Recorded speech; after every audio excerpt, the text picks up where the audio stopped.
So let's dive into one of the biggest questions of faith, maybe the biggest. When it comes to an encounter with God, who actually makes the first move? You know, think about it for a second. Most people don't just wake up one morning, stretch, look in the mirror, and say, all right, today's the day I'm going to believe in God. It just, it rarely works like that, does it? Faith doesn't usually show up like the answer to a math problem, all neat and tidy. It doesn't feel like a conclusion you've carefully worked your way towards. No, it often starts, well, it starts more like a disturbance. A question that pops into your head that you didn't invite and now it just won't leave.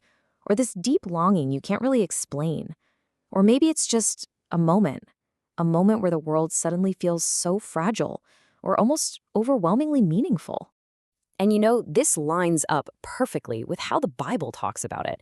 It frames faith not as something we humans invent, but as something that happens to us. It's described as this kind of eye-opening encounter. And that very idea, the idea of an encounter, leads us right to our big question. So, who takes the first step? Does the whole thing start with us searching for God, or does it start with God searching for us? And this isn't just some abstract puzzle, it gets to the very heart of what this encounter is all about. Okay, so when we go to the Bible for the answer, what we find is actually pretty startling. It makes one side of this whole dynamic incredibly, unmistakably clear. Jesus says it himself, right here in the book of John. No one can come to me unless the Father who sent me draws him. Now, pay attention to that word draws. It's not forces, it's not demands, it's this idea of a gentle pulling, a first move. And it's made by God. So, what does this actually mean? It means faith is never some kind of human achievement. You can't earn it by being a good person or by being super smart. And the implication here is huge. If God didn't make the first move, none of us would move at all. It's like he's the gardener, the one who first has to prepare the soil. But okay, that obviously brings up the next big question. If God is the one doing the drawing, how does he do it? I mean, what does that actually look like or feel like in someone's life? Well, this drawing isn't always thunder and lightning from the sky. The Bible never says God drags people kicking and screaming into faith. It says he draws them. And that, well, that's a much more subtle, personal, and frankly fascinating process. This drawing can come through all sorts of channels. It might be a loss that just cracks your heart wide open. Or that question that just won't go away. A conversation at exactly the right time. A single line you read in a book. A memory. A moment of breathtaking beauty. Or even a moment of real fear. Sometimes God draws through people. Sometimes through silence. The ways are different for everyone. But the idea is that no one comes untouched. And this brings us to the other side of the coin, because this is so important.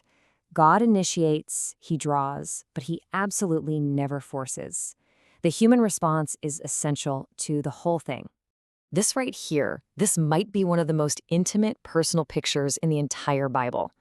Jesus describes himself as standing at a door and knocking. Think about that. He doesn't kick the door down. He doesn't force the lock. He knocks, he speaks, and he waits. He gives us the space to respond. And right here, you can see the partnership so clearly. On one hand, God is drawing us. But on the other hand, the Bible calls on us to act, to draw near to God. Our response is real, and it matters. That knock on the door, it needs someone on the inside to actually open it. It all boils down to something really simple and profound. Love requires consent. And faith, seen as a relationship, doesn't begin when God overwhelms our will. It begins when a human heart freely chooses to open the door. Now, this distinction is so important if we're going to understand what faith really is, because it is totally possible to know all the facts about God and still not have faith. There's a world of difference between just having information and having a relationship. The Bible makes this point with a statement that's, well, it's pretty chilling actually. It says, even the demons believe and shudder. Think about that. They have perfect information.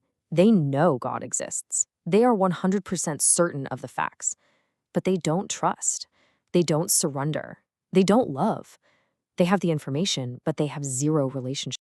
And this chart just lays it out perfectly. The journey of faith is really about moving from that left column to the right one. It's moving from mere information to a real relationship, from intellectual certainty to relational trust. and from a simple awareness to an active surrender. You can know everything there is to know about a person and still refuse to ever open the door to them. So how in the world do we hold both of these truths together? God's initiative on one side and our response on the other. Well, the answer is that this tension isn't a problem we need to solve. It's a dynamic that we're meant to live in.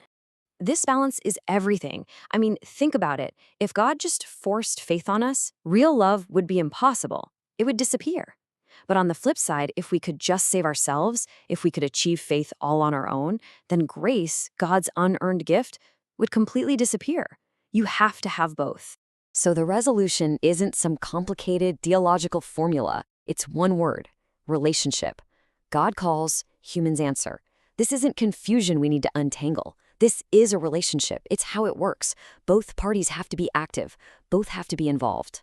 And after all of this back and forth, the Bible brings it all down to a very quiet but incredibly powerful summary of how this whole thing starts. It just says, faith comes by hearing. And what's so interesting to me is what it doesn't say.